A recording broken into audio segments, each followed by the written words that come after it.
what you guys want to talk about or what you want to hear. How many of the people in the room do live production today? Raise your hand. How many have never done a live production? That's cool. How many do live streaming right now? Cool. How many people are doing multi-camera live streaming?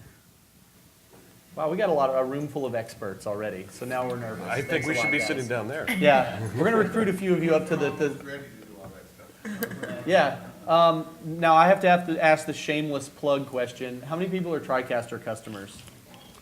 Okay, cool. All right. Well, you know what? Let's see what time it is. I think we can go ahead and start. My name is Philip Nelson with NewTek.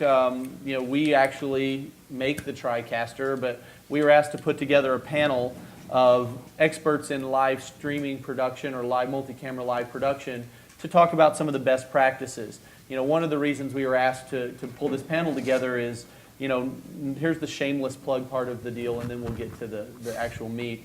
Is, you know, the TriCaster is the leader in multi-camera live production now. Our clients, for NewTek's clients, are producing over 60,000 hours of video every week.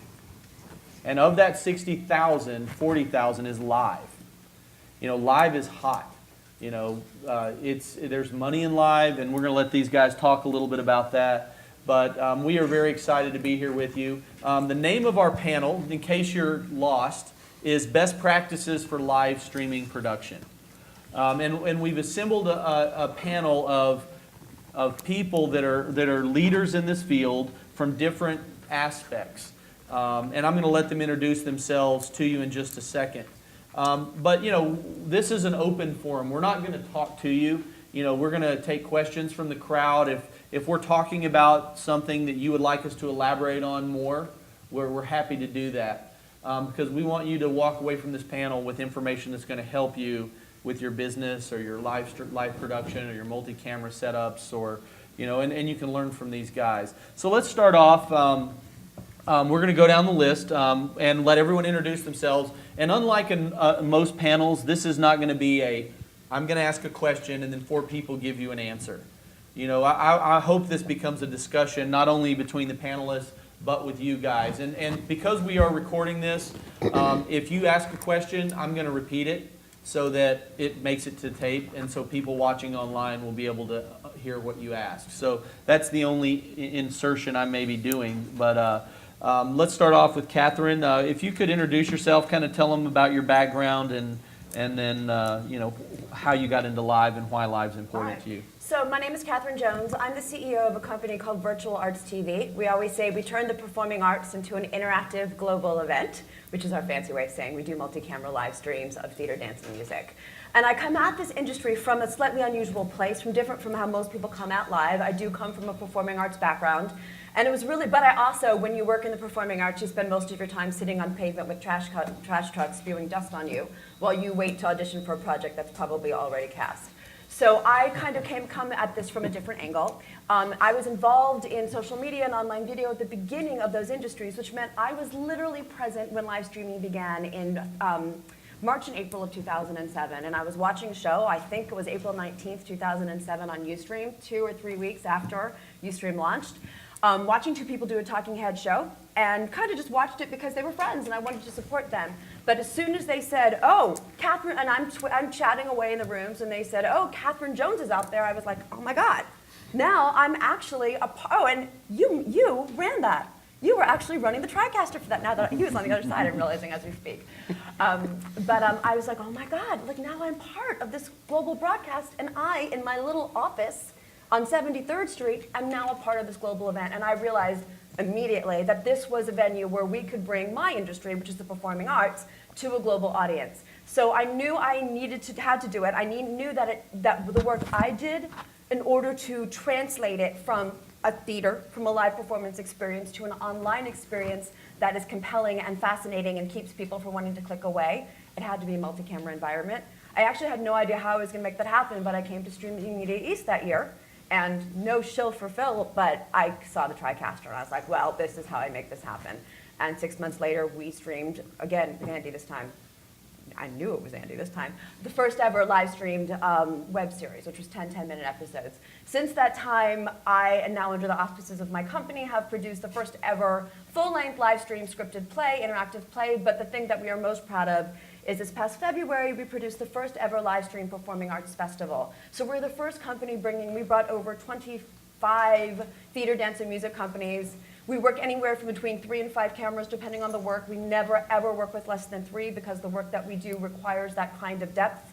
And because I almost never want, well, yeah, we can get into how I prefer to shoot when you're dealing with live. But what's most important to us is that we are not just transmitting information, we are creating a compelling experience that integrates community. So that's a short list of what we do, but live stream, multi-camera live stream performing arts. Very good. Next. Thanks. Hi, I'm Erin Bigelow. I am we're cohorts. We work together at the same company, Virtual Arts TV. I also am a freelance director, TriCaster operator, TD, and I started in Wait, news. don't you work for a news show too? Yeah, I work for a couple news shows. Which ones? Drop names. I work at Good Morning America. I am a director at ABC Digital. So I started in news 12 years ago, and so as a director at NBC, still in college, so yeah, I'm a little young. But I don't know, I enjoy it so much. I thought, just doing the news would be enough for me, but then I realized news isn't news. So it's not enough. My theater is my minor, so also a background. So when I met Catherine and was asked to join as a producer and director, broadcast designer, I was so excited that I could do both. What I love, doing live production with multiple cameras, which we do in news, but not as exciting, and incorporate it in theater, which is what I love. So I work for like 14 different companies as a freelancer. Working at ESPN right now, traveling around doing the CrossFit regionals and games, and using a TriCaster 855 for that. So for the last 2.5 years, I've been using TriCasters in almost all of the work I do, except at ABC. And so being able to use different kinds of TriCasters, different capacities. Some people use it as much as they possibly can, even when not necessary. And some people don't really use it at all, really just to switch cameras and not do anything with the virtual abilities of the TriCaster. And sometimes when I get to show them, look, we could possibly do, they're shocked. So, and some people are just using it for post-production purposes, which is also surprising to me. But I love to use it for live, and I love the capabilities of the very new TriCaster, which will work really fantastically in our social media venue. So, thanks. Andrew? Hi, I'm Andrew Lipson. Currently, I am the Vice President of Operations for a company known as Synaptic Digital, and what we do is offer our services as a production company, a post-production company, and a service company to the PR industry and to corporate communication clients. We currently do a lot of live streaming, both from studio locations as well as from remote locations. I come into this having started with live streaming back in 2007, working with Jeff Pulver and Chris Brogan and the folks who were video on the net, and evolved that into a number of different ventures over the course of their time. I've been working with many different streaming units. I'm not going to just shill for a single product, which is the TriCaster, as all of us have used, but we do use a lot of other tools as well. Live is just, you can't beat live. For your clients, for my clients, there are things that it's great to do tape work, it's great to go into post, and it's great to send something out 3 days later, but by then the news cycle's over, and by then their event is complete and nobody cares anymore. But by being able to help your clients get their word out live in real time to their core constituents in the places where they are, that's valuable, that's helpful. And that's what we like doing for our clients. Mitch? Hi, I'm Mitch Jacobsen. I have a production company here in New York City called Category 5 Entertainment, and we do live streaming and television production. I'm also a broadcast editor. I wrote a book called Mastering Multi-Camera Techniques. It's kind of a love letter to the industry. I started about 30 years ago in high school as a cable puller for ESPN, and the NFL games, and worked my way up through camera departments and audio departments and became a producer director for Fox Sports Channel. So my early background was in live sports for about 10 years. And then I discovered editing about the time Avid came out. And I realized I didn't have to lug a bunch of heavy stuff around. I could have a chair and air conditioning. That became a big up. So I became a broadcast editor. And over the last 15 years, I've been working for all the major networks. Last season, I cut with a great team from Los Angeles for America's Got Talent. I'm currently at MTV doing a show for Nick Cannon called Wild 'N Out. It's a comedy show. And I've done a lot of feature-length concert films for like a bunch of big cheeses like McCartney and Aerosmith. And Who? U2. And Who's that? my favorite bands is like Amazing Ride. I get to work with all So my... you got to work with Justin Bieber finally. Yeah. Just kidding. Bad joke. But we can talk about some of those shows because those are like the extreme like 24, 26 camera shows. And I also do a lot of small productions too. But what happened with me is that over the last 15 years in editing, I started to like itch to get back into live shows again, right around the time live streaming media started getting popular on the web. And so I started learning as much as I could about the internet side of video and putting it all together with my background in live production and editing, got into live streaming about 5 years ago and haven't looked back since. I own a couple of TriCasters and I've been all over the world doing TD work and directing live shows. You know, I could throw out a bunch of live shows. Oh, do. Please name drop. The New York City Marathon, the Western Union World of Betters tour with John Legend and Alicia Keys. We went to India and South Africa and France doing live shows. It was really cool. 600 pounds of video gear and a mule. And lots of other things, comedy, the Upright Citizens Brigade, I've done shows for them, and just a bunch. I mean, the variety is amazing. I did an auction where they auctioned off the letter E for the .co domain when it first came out. Instead of .com, you have the .co, and they auctioned off the letter E for 40. They ended up selling for $40,000 on a live stream. Wow. And you know, politics, corporate media, everything. Cool. And yeah. So we have some studs up here that know a little bit about live production, and so you know there's a couple of phases of live production, you know, and you know maybe we just take it you know in order.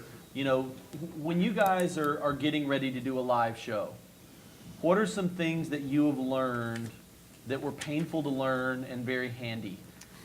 What is before the show starts, before you show up? What are some great advice? What's some great advice you can give the guys in the crowd?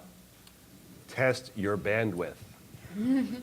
Very, very important. Test everything.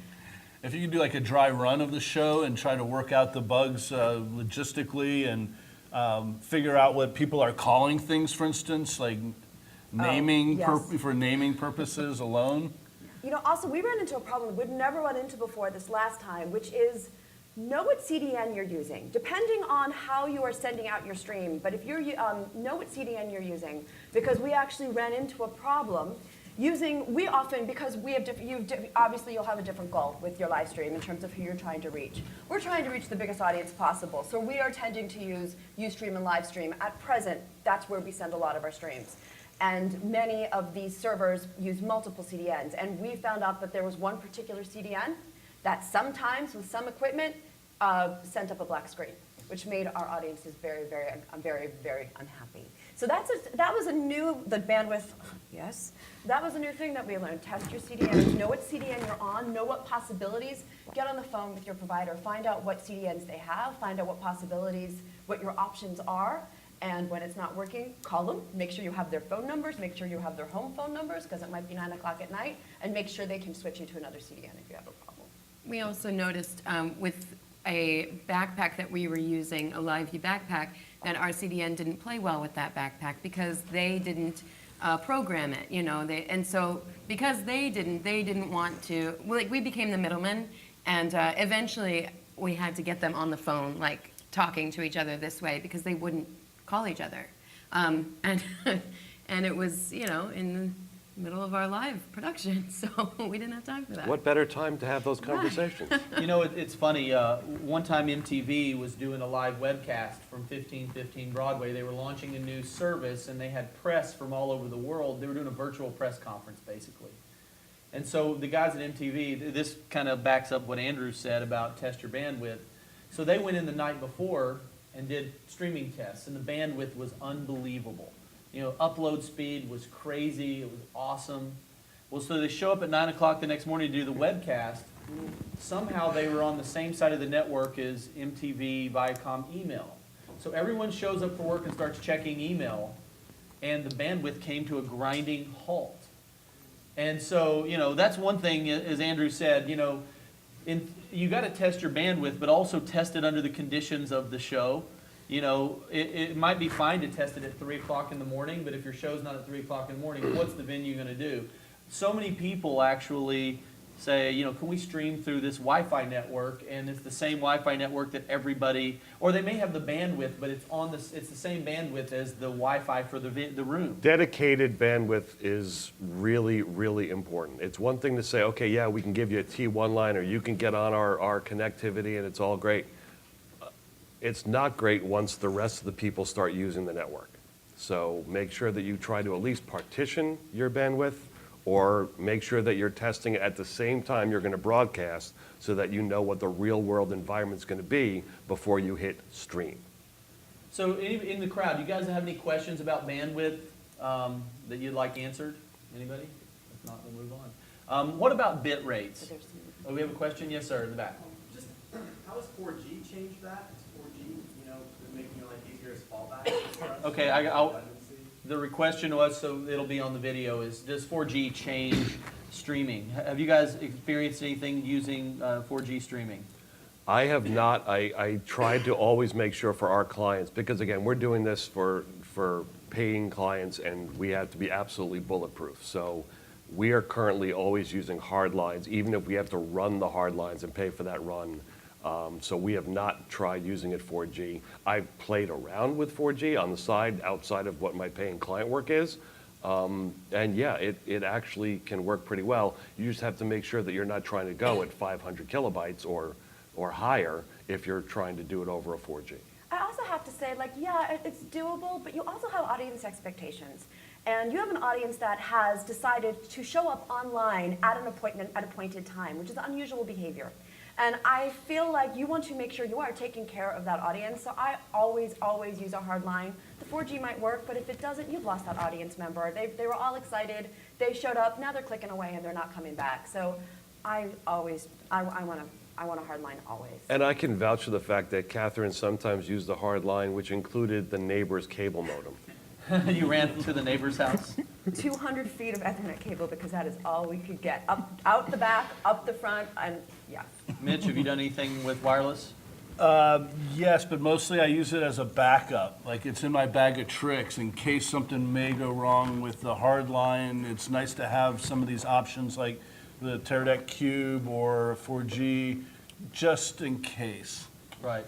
So MTV, have you, any of you guys, I know you mentioned the Live View backpack. Have you, so what did you do That's with the what Live we used with our last, with We our, used two. we used two backpacks. And, well, we were also in an environment where, well, there should have been plenty of cellular service, but we were not near a window. We were in a control room, which is what we will tend to be in when we are doing these things. And it was all concrete walls. I don't know what the actual true issue was. They like to tell us, because we were in Queens, that it was an issue. That's weird. So they said, maybe just turn it. Just turn it like that. So if that's like down to like that minuscule of a adjustment that will make or break a performance, a successful show, I don't want to rely on that. But yeah, we did have some issues. One would work, and then the other wouldn't work, and then 2 days later, the other would work. When all was said We and don't done, know. I think it was software issues, It could have been. which kind of also goes back to become really good friends with your vendors. Spend time at their Yeah. offices, seriously. Like, I would just go camp out there till they made my unit work. I'll share another MTV story where we had very good success with the Live View. MTV was doing, how many people have heard of the OMAs? The Online Music Awards, one person, I do. 2 people. So this year, what they wanted to do is the Flaming Lips rented Elvis's last tour bus, and they outfitted it with a TriCaster in the back and cameras, and they set the Guinness World Record for most live concerts in different cities in 24 hours. So they started in Memphis and drove this bus to 8 different cities, the Flaming Lips doing live concerts in these 8 cities, and they streamed live for 24 hours. And what they did is they had a live view backpack on the bus, TriCaster feeding the live view backpack, and they drove the bus on the route that they were going to take to make sure they would have cell service the entire way. So they took the backpack and did a streaming test, and then they went and did it live, and it was awesome. They knew there were a few places where there was no cell service, so back at MTV's network operations, or the truck that was in New Orleans for the final thing, they just knew that during this 15-minute window, they're going to have to cut away to a package. But they were still, live from the bus. So, the technology's there, and the cool thing is, and the thing I like to tell people is, if you're in a place that you can't get, a hard line, it's better to do it with the lower bit rate webcast. The content is valuable, so it's like, is the choice to do it or not do it, take whatever you can get. The New York Giants have done tests using a cellular modem from the middle of the field at their stadium, where they're not going to run an internet line out to the middle of the field, but they have a little cellular modem. So, there is a balance of, I want it to be perfect, or I want to make a show and this is my only choice. And so, as the panelists have said, really it's about testing it, make sure that you're comfortable with your risks of, what's the worst case scenario, and then, you decide if it's worth the risk. So, any other, what about bit rates, guys? A question, what do you guys mostly stream at? Are you guys streaming HD? Are you streaming smaller than HD? Archiving HD? Encoding later at a higher bit rate? Let's talk a little bit about that, so that, what are the practices? We'll start with Mitch. What are your set? What do you like to stream at? What are you hearing? I've tried all of it. What I prefer to do is set the highest stream I can as sending one stream out and letting the CDN pretty much deal with the encoding for multi-bit rate, adaptive, whatever. But one of the things I found out in my research is that most end users don't care as much about the quality, as long as it's pretty good, as they do about the experience. And so if they're watching a show that stutters or clicks or pops during a switch to a lower bandwidth or a higher bandwidth in adaptive bit rates, then they get distracted from the actual content of the program, that they'd rather see a lower bit rate show that doesn't distract them or interrupt the story than have like a really super great HD video. Okay, one more answer on this, because I want to move on to actual production, because I don't want to run out of time. Actually, I have one more question. Actually, have you found certain CDNs to be better or worse in dealing with their adaptive bitrate promises and being able to deliver on those?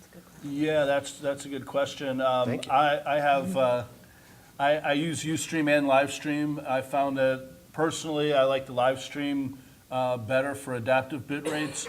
They have the Procaster encoder that allows you to pick like a high, medium, or mobile, or combinations of those bit rates based on the bandwidth that you have at your venue. So you could test it out and maybe use, say you have like, I don't know, let's just say 5 megabits up. You would maybe use 30% of that or 50% of that and go with maybe you have 2.5, and then from 2.5, the Procaster encoder would divide that up to the best possible experience for the end user in high or HD, a middle ground, and then a mobile. They also have a plug-in for the TriCaster that works pretty well to be able to do adaptive bit rates on the TriCaster. Okay, so let's jump over to actual live production. When you guys do shows, what is a good rule of thumb for number of cameras? Depends what I feel like it depends ultimately on what your goal is. Right. Because I've talked to a lot of people even at this conference, and for some people the goal really is information. And if it's information, if it's a panel, you could probably do 3 and have a really good experience. But if it's experiential, I mean, I've never done more than 5, but you guys have done tons. It really depends on what your goal is as a broadcaster, or what your client's goal, or what your audience's expectations are. One camera may be perfectly appropriate, like the one sitting in the back of the room right now, may be fine for the people whose expectations are, I'm going to watch a panel discussion and it's going to be in this environment, and I understand that. On the other hand, if you're doing a live dance performance, you're going to need multiple cameras, depending on how big your space is, depending on how big your runs are. You might be able to get 3 cameras in, you might be able to get 5 cameras in. Everything depends on your assessment of what your conditions on the ground are, and what your goal is and what you're trying to achieve. I have found that I would sometimes forego an additional camera to be able to support more roll-in packages or more supporting material that would add more to the user experience and the viewing of the content than having that additional camera. So if that's what's going to serve my client needs best, that's what I'm going to suggest to them. I can make 2 cameras look like 5. How do you do that? Well, it's Switch a matter, really fast. It's a matter of being able to have one camera be able to get 2 different shots and switching back and forth between them when they're off. So like, for instance, you could get a wide and a tight by a quick zoom, and then you can switch around and make it look like there's a wide camera and a tight camera with one camera when you switch away. So you're relying on a really good camera op.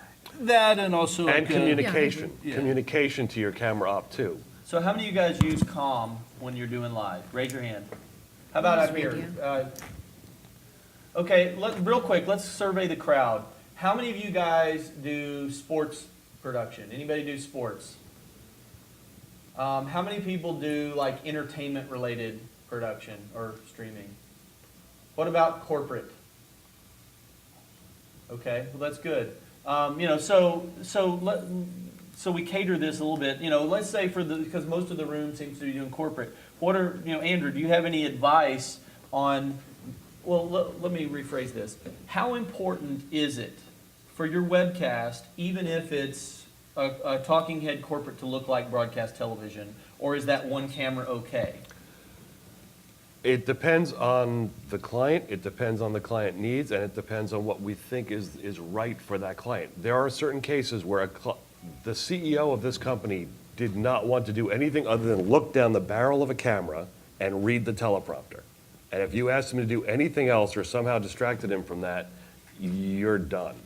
So for that, it's one camera. Now, did I add a second camera to take additional shots just to liven up the broadcast unbeknownst to him? Yes. But what he didn't know didn't hurt him and didn't hurt his performance, and gave the client a better finished product at the end too. Because after live is over, there's another life for this content. So we always stress record it in HD. Even if you're not streaming in HD, record it in HD. Your archives, our company always prides itself on what we call code, create once, deploy everywhere. So everything that I shoot for a live broadcast, I'm planning on reusing that and reusing the hell out of it for as many different pieces as I can get that's going to give the client the best result that they can expect. So for your live, go with what you need to go with. But always remember in the back of your head that after live is over, there's another existence for this footage, and don't shortchange that. Other thing you could do is, instead of adding an extra camera, if you have, say, presentation material, that becomes another source into the switcher, and you can make it feel by cutting to something else that there's more coverage than if you don't have 2 cameras, say, for instance. Yeah. You can do double boxes and full screen on the on the PowerPoint and cut around to make Can a I ask show. a question? Please. For those of you who do corporate work, how many times do you actually have to incorporate PowerPoint slides or some other visual elements into your work? Okay, all the time. Just a quick show of hands. How many of you use, other than full screen display of those slides, how many of you use other methods of showing those slides other than full screen? Okay. So that's another big piece of corporate communication, is making sure that those slides somehow get seen and can be read and are legible. You can't just take a PowerPoint slide on the VGA input sometimes and have the fine print still be read. So you have to be able to manipulate those slides, turn them into JPEGs or into other material that you can show. we often will do something where we'll have a monitor behind the person or in front of the person or next to the person, and then we'll actually transition from what's on the monitor to a full screen version so that they'll still be able to talk to it, they'll be able to refer to it, and visually the user, the viewer, will be able to then make that leap from, okay, this is what they're talking about, oh, and now I can read it. So it's just other things that you can do using live and using techniques that allow you to go and manipulate the content outside of just your camera inputs. It's also helpful. I do a lot of corporate video as well, and when somebody is maybe writing on PowerPoint slides and filling in answers or explaining, I work at Kaplan often, and that's what they do. And so the professor or doctor or whatever will be in the bottom corner, and so the entire slide will be behind them. I try to encourage them to not use white with black text because it's pretty boring, but they are at least writing with a red pen, and so you're seeing movement and you're seeing the explanation and still seeing their face and not losing their face and expression when you go full, because you don't have to go full, it's always full. But yeah, I do like to try to do, 2 boxes and move it around a bit because it can get pretty boring after 5 minutes. So what about let's talk about comm. Some people use communication. Explain what comm is and why it's important and how it can help your production. Here's the best example I can give you. On one of the early productions that I worked on with Catherine, we were shooting in a multi-floor brownstone in Harlem. We had 3 camera people and 6 cameras. And what they would do is unplug their camera, run down a floor, replug it into another cable. And all of that time, and it's all choreographed, it's all tightly choreographed. So if I wasn't able to communicate with them and say, okay, I'm off your shot, now break, now go down to the other floor, now plug in, now show me your shot. If I can't communicate and speak to the camera people during all of that, you're not gonna have a great live broadcast. And additionally, depending again on what your final goal is, for us, because we are shooting entertainment value live content, to me it is crucial that we're cutting very, very quickly because your online audience that's looking to be entertained is also looking to click away. So it's crucial that Erin, in our case more often, though once upon a time Andy, and hopefully in the future, she is in constant, it's really fun to hear, constant communication with our cameramen, yelling at them, screaming at them, get this, get that, but they love it. In a very calm, Right. but it's crucial to get, the communication is crucial to get a broadcast that's compelling. And ultimately, I keep going back to that word compelling. But if you turn on Ustream or Livestream at any given moment, there is a lot of live content. And it might be fine for what the user intends, but most of it not compelling, not a business. Most of it is great, but not ultimately a business. And what we are interested in is creating a business from live streaming. I have a very quick good story point. from the trenches that Go. you might enjoy. I show up to a gig. I'm the director and the TD, and a producer has handled everything up until that point. So all I have to do is switch the show. And I asked... Can you say what kind of show it is? Or are you it was a comedy protecting show. the witnesses? No, I'm not going to mention names or anything because it's a little embarrassing for some people, but, things happen. But it was a comedy show. It was a multi-camera live show. I was the director, and the preparation I did was adequate for a show like this. I get there and I ask everyone to get on headsets to fax out the cameras. Let's do a run through, and there's no headsets. So I said, "Where's your comm?" The producer says, "Oh, we don't have any. We don't have an intercom." I said, "Wow, this is going to be really tough." So I'm immediately thinking, well, every camera guy's going to play a zone. They're going to just find their own shots and sell them to me, and I'm just going to have to switch it around. They're like, but we don't have a comm. We couldn't afford that. But here's Tracy, and they hand me over a PA, and she's going to stand next to you at the board, and if you need to tell something to camera 1, she'll go down there and tell them, and if he has to tell you something, she'll come back and tell you what he said. Are you serious? We actually did that. We actually did. I was like, all right, well, why not? So let's do it. And we still played the zones with the cameras, and it's like if you got a good camera guys and good zones and a tight show, you can have like a, maybe a chimpanzee switching a program. I'm sorry, wait, do we have Tracy's number? Because I got to hire her. It did not work, actually, but it was fun to try. So talk a little bit about, like, you know, because one of the things when you're getting into live is you do have to use guerrilla tactics. You know, and you did. You ran the zone. You had a PA running around. So let's talk a little bit about some ideas and tips. If you don't have comm, what are some best practices to be successful? Just explain what you did on the zone. What are some go-to shots you need in your average production? And how can you set things up so that you can be successful without a comm system? It's a matter of coverage and knowing what you're trying to convey, the message. So balancing different types of shots, wide shots, tight shots, alternate angles, reverse shots. Giving your performer, showing the performer in the best light. Usually it's a matter of just tracking the person that's, you know, the main performer, and then having an alternate shot that you can go to, and having each camera person stay on those. That would be the key, I guess, stay on those types of shots. Right. Because if you don't have an intercom to tell them, and then all of a sudden everybody's on the close-up, and then all of a sudden everybody's on the wide shot, it doesn't work. Another thing is if you have or don't have tally lights, that's another key indicator for if you're doing something without comm and you have tally, at least your guys know when they're live, so they know not to start trying to find their next shot when they're still on.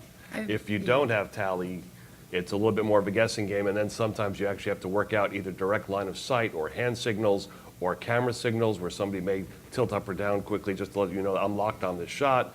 You know, there are other things you can do. They're not ideal, but certainly there are ways around all these things.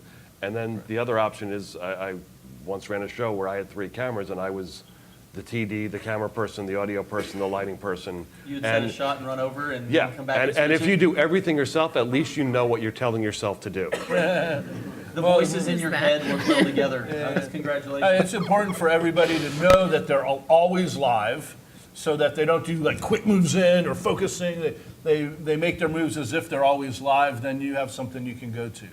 So real Question- quick, how many question. people in the crowd have used tally lights? Oh, okay, that's so a little less than half or maybe half, so that's good. So Aaron, Right now, I'm at ESPN, traveling around the country doing the CrossFit regionals. And so the CrossFit games, we have 4 cameras. And when we are live, I have a director with us who is participating when we're live. And we also do, you know, practice runs, because there's a lot of competitions, but we only go live for a few of them, the big heats, they're called. So in between, we're still shooting for a package for the end of the day, a very nice ESPN package. So the guys are shooting out there, and I'm cutting a line cut for them to edit from.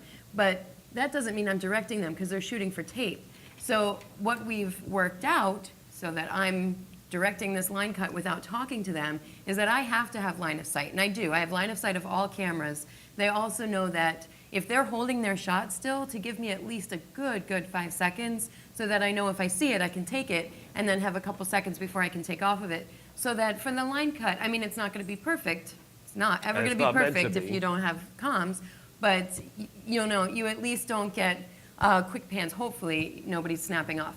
But I was going to say, when you're doing everything, which is what I do at, you know, at Kaplan, I do everything, but I'm in a studio. I'm in the control room while the talent is in the studio. I have to have a phone to them on speaker, so that, you know, it's muted on my end, so you're not hearing that in the background. But I mean, so I can tell them to stop and start over, and I don't have to run around and run in and like tell them something. I mean, to talk to them, it really, just a phone is fine for that situation. So have you guys? There's a question out here, too. Oh, question, Yeah. yes. This made me think when you talked about the phone, I thought it'd be back to you. Great. What about using the cell phone, having a friend in the corporate office set up a conference call, and have all the cameramen instructed prior to bringing earbuds? Now you've got a comm system where everybody can hear everybody, can get all their instructions using the thing on our phone.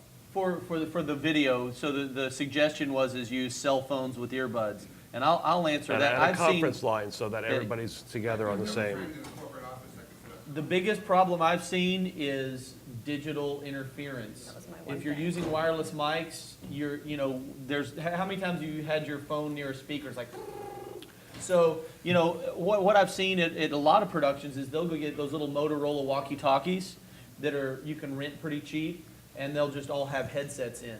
So there's some guerrilla tactics for comm that you can go to Best Buy and buy some cheap little walkies, and so the director locks theirs on and everybody else is listening, and they all have headsets. Make sure if you're in a concert environment, you definitely want over-the-ear headphones. I've seen people come in with those little foam ones, and then it's like they can't hear a word you're saying because they're not getting isolation.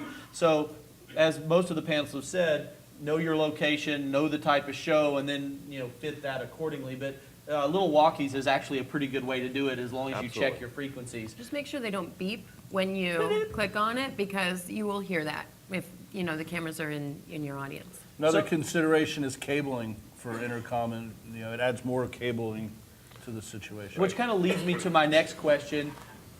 How many guys use, raise your hand if you use HD SDI. Raise your hand if you use component HD. Raise your hand if you do composite. So let's talk a little bit about why you raise care your about hand. fiber. How about S-Video? So let's talk a little bit about why, when you get your cameras,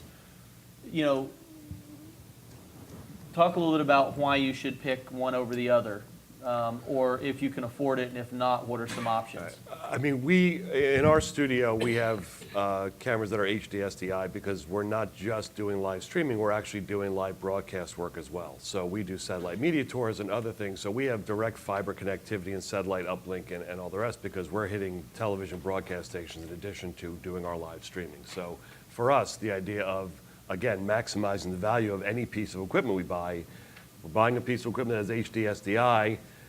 I have a couple of my older cameras that still have component and composite and even S-Video, and I'll mix and match when I have to, and the goal is to use what you have to the best of the capabilities and try and get what you want. Above those points for HD SDI, which are great for broadcast and also quality, is that you can embed audio through them and save on cabling. So like another story from the trenches, we kind of had this one show where we had two hosts that were, they were twins actually, and they were kind of far away. And so instead of running audio cable for their mics and whatnot, we used 2 channels of audio through the camera, and then ran all of that through one HDSDI cable back to the set.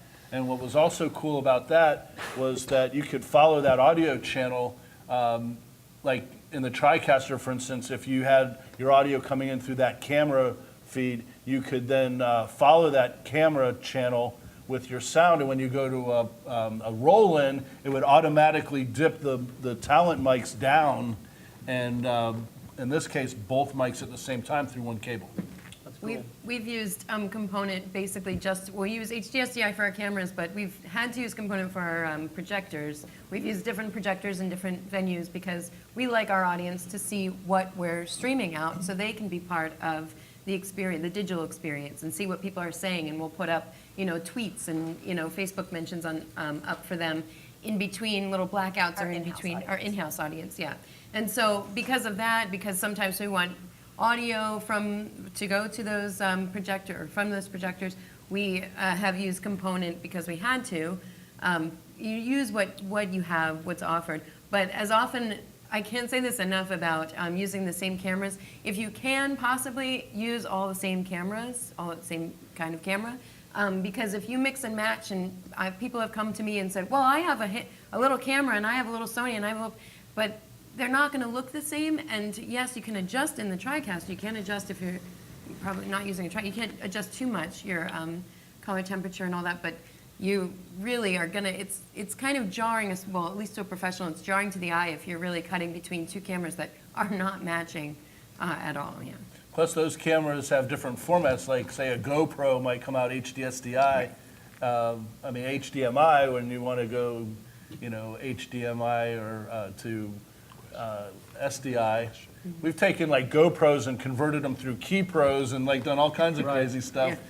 Just to get the cables to all match. And Cool. We have a question. Yes, sir. Use of robotics. Robotic cameras. I prefer a robot over a cameraman any day. Really? I don't. I don't. You haven't met some of my cameramen. Oh! We I only guess use it great depends cameras. on the situation. If you got like a room that maybe is too small to have an ENG crew in there, or you have space where you don't really need an operator, you could use robotic cameras as a great solution for those types. Again, it depends on your need. For one of the shows I was doing, we actually had a ledge cam. Now, I'm not going to get a camera guy to hang out the window to be able to show me the exterior shots of what's going on at the, the marquee across the street that we were featuring. But it's great being able to use a robotic camera on occasion when it's available to you. It's a nice way to add value to something without having to pay a whole, additional sum of money for it. I've seen venues where they have all robotic cameras, and you can switch those cameras from another venue across the country and have one guy switching 4 cameras and operating 4 cameras at the same time. So it comes in really handy for certain situations. The GoPros are great. We're using a GoPro right now at the very top of the venue to get a really wide-angle shot. And the funny thing is, it's this tiny little camera, and it's just an additional. We didn't need it, but we liked it. And the producer back at headquarters, it's his favorite shot, and that's all he wants to see. Cut to the GoPro. Cut to the I need GoPro. the really wide shot. So when you on the GoPros, you're coming out HDMI to a converter. What are you Yeah, guys we use converting it to? HDSDI?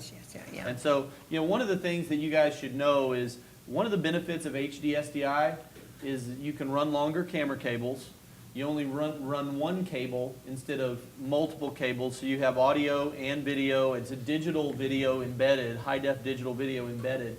So, not to give I will, never mind. If you can afford HDSDI, go HDSDI, because it's going to make your life so much easier. Some people try to save a few bucks and go with a camera that doesn't have HDSDI, and then, when you have a problem with a camera cable and you're on component HD, guess what? You have 3 cables to deal with. Which one is bad? And now I have to go run, with HDSDI, you can just swap a cable and you're ready to go. So in certain cases, running cables costs money, like in a union hall, for instance. If you have 3 cables, it's more than running 1 cable. 3 cables for video, then a cable for audio. and then- Intercom, it gets expensive. Another quick story from the trenches. The GoPro idea has been going around, and I was doing this show at Lincoln Center. We wanted to mount a camera at the top of Lincoln Center overlooking the fountain in the middle of the plaza, and to run that cable would have cost us $6,000 because of union fees and situations of other events that were going on there at the time.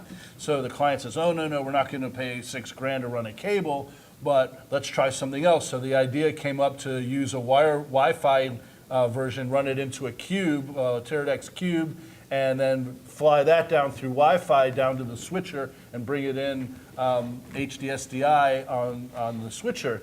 And there was, all of a sudden when we did our test, there was problems with the router was kicking out the port, and we were having these issues with the Wi-Fi. It wasn't very stable, even though they had over 400 megs up. Oh my God. Yeah, at Lincoln Center, 400 megs up. They broke the speed test meter. And the guys, oh, we got more than that. Don't worry about it. I'm like, okay, well, that's pretty good. But anyway, since we were struggling at the last minute, we were like 5 minutes to showtime. The director from Lincoln Center is watching us struggle, and he says, you know what? We're going to just let you run the cable. I'm like, great. I got 5 minutes to get to the top of the building, run the cable down to the bottom. We actually, we didn't make it on time, but we started the show without that one camera. And by the time I'm like cutting the show 5 minutes in, and I see this little cable start dangling down. Got it. And hot switched it in. And we set it up through a virtual input on the TriCaster so that then we could then take the GoPro and actually do digital zooms on it. Oh, wow. And we made some really great shots with that. It came out really well. That's cool. So, we've got 10 minutes left. Do you guys have any, just random tricks that you would like to share, that you've learned in the trenches, something that you wish you would have known at the very beginning of your live production? And then we're going to do some questions from the audience, and we'll wrap it up. So, Catherine, do you have anything that's just... Ultimately, like, all these things are awesome and cool, but I think it's about the community. Really? You keep hearing, I hear Michael... Peter Gelb from Lincoln Center talk about this, but I also heard ESPN talk about this. Live is about community, and the more you can do to integrate that community, the more excited they're going to be. So social. social. So you have the chats? I mean, Oh, how important is a chat to your well, show? it's so important, but more important than just the chat room is, like I said, the first thing I said is when Chris Brogan said, hey, Catherine Jones is out there, I was like, Frank. What we try to do is actually bring our chat onto the actual video feed, so we project some of the comments. So like, we had people from Ireland watching one of our shows, and they put something in, and then they saw their comment on the back of our set.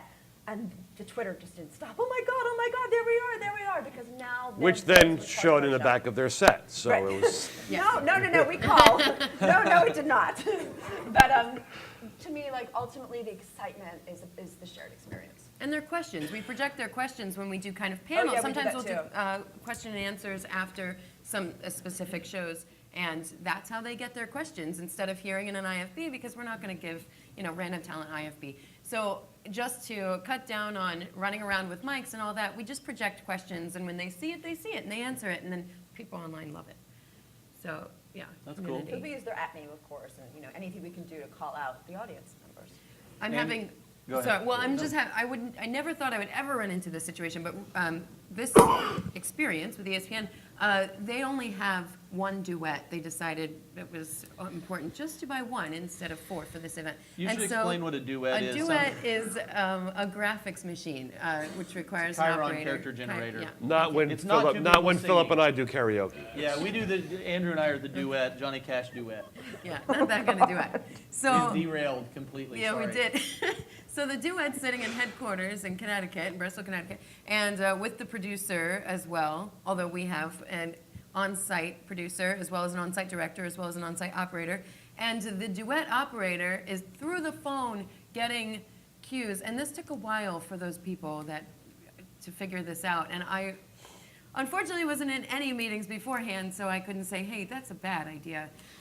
So they're like, the producer's trying to direct over the phone from Connecticut, and the director on site is saying, let me direct, and like he's trying to call the shots, but they're trying to put lower thirds up over these shots that they can't anticipate when we're going to take off of the shot.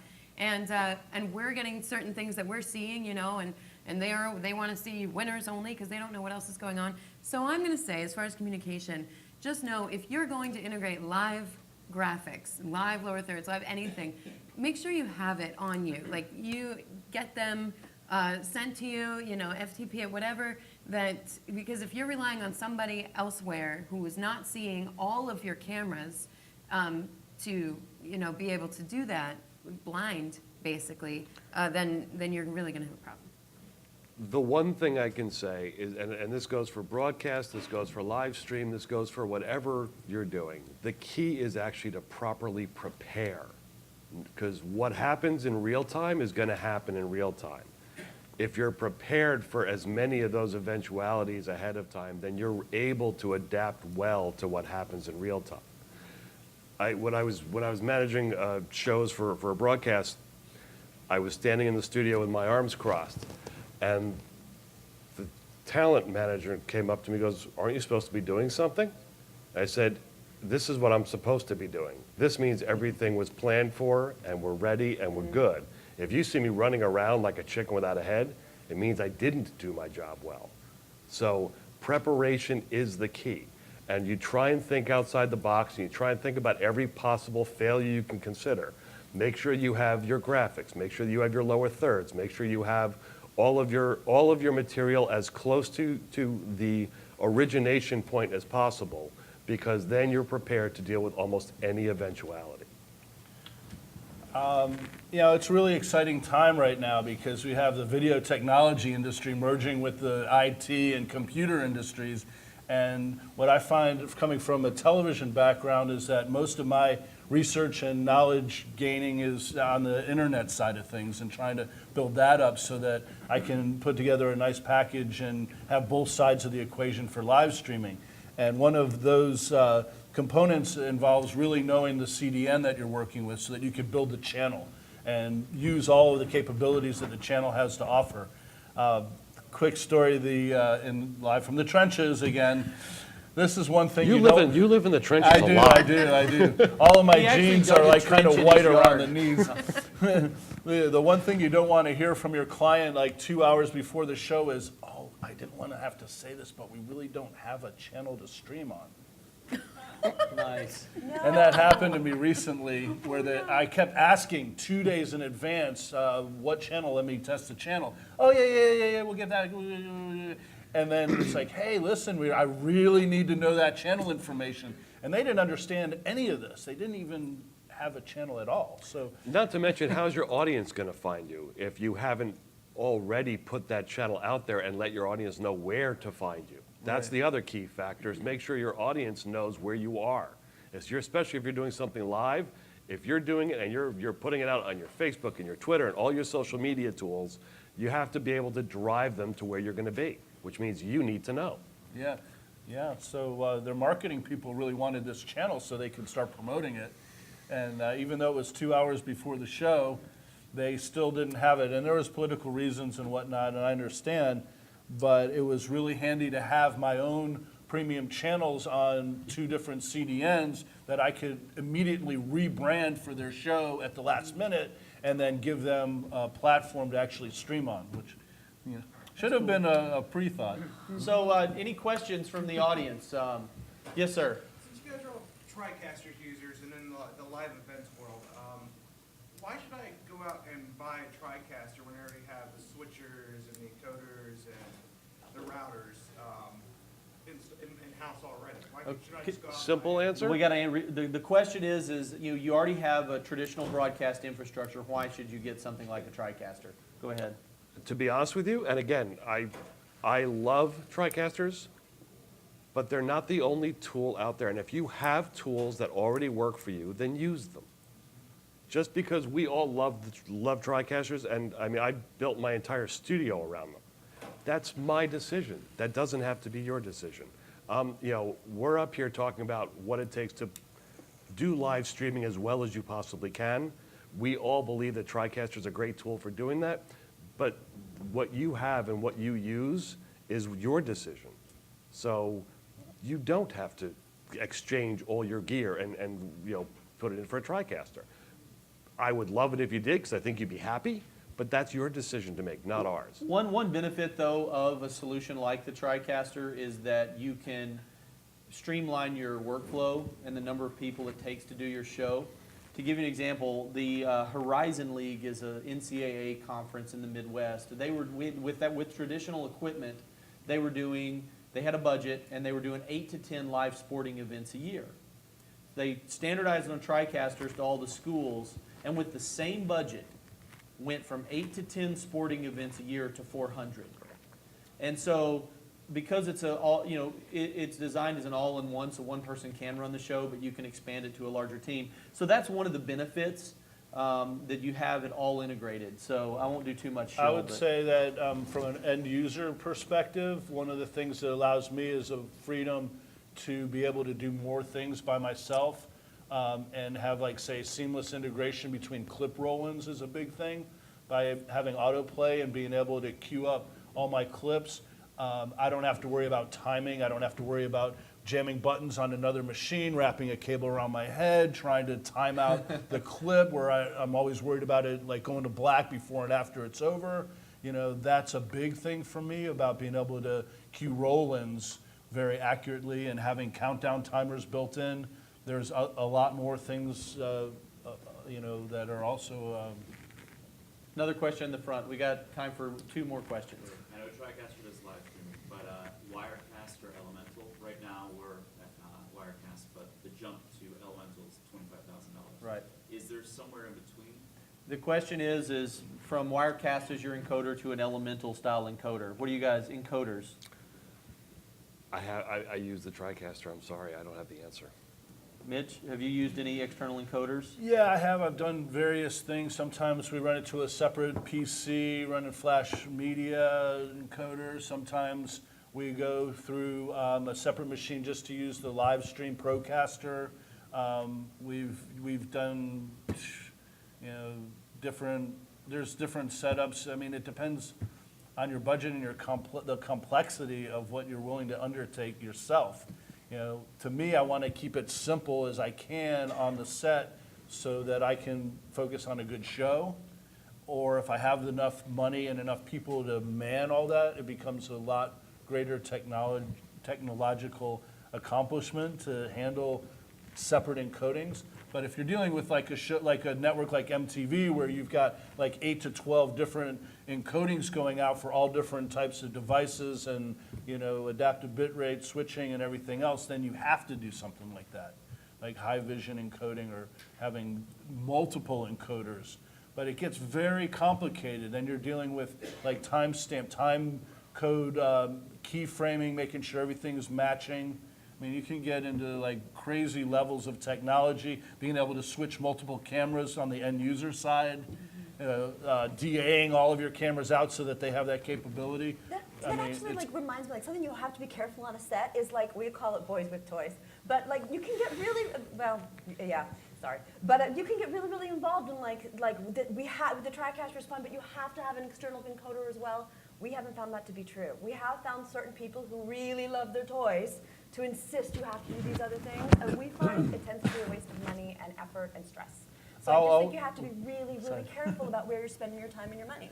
I'll always have a backup encoder on the set, no matter what. If I'm streaming from the TriCaster, it's great because it's easy. You can set it up directly within the unit, and you can go right to your CDN.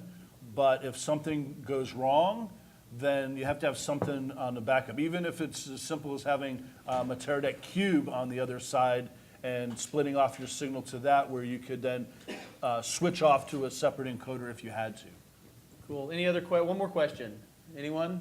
Yes, sir, in the back. Do you guys ever direct remotely, or do you have to be on set? The question is do you ever direct remotely or do you have to be on set? I phone in everything. No, I'm I've just kidding. seen people direct remotely. I prefer to direct on set, but you can direct remotely. It definitely adds another layer of complexity to what you're doing, because now there's another chain of communication that has the capacity to get fouled up. And if the people who are on the ground differ from the person in control back at the farm, much like Aaron had said earlier, you end up with a compromised broadcast at best and a fiasco at worst. Yeah, I'm in the middle of somebody trying to direct, although he's a producer, he's not the director, trying to direct remotely, and the director feels like, really? Really? And so I would suggest, unless you have just a 2-camera shot, like situation, or, you know, more of a corporate kind of video situation, then like that would be all right, I think.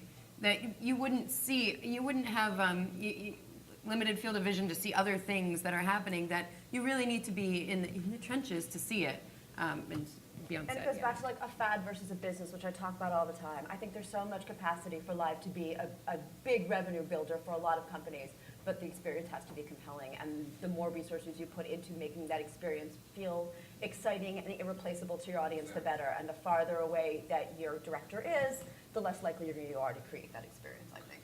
All right, so we've got some giveaways. We've got Mitch's book, and we've got, it's Jan, right? Jan Ozer. Jan Ozer's book.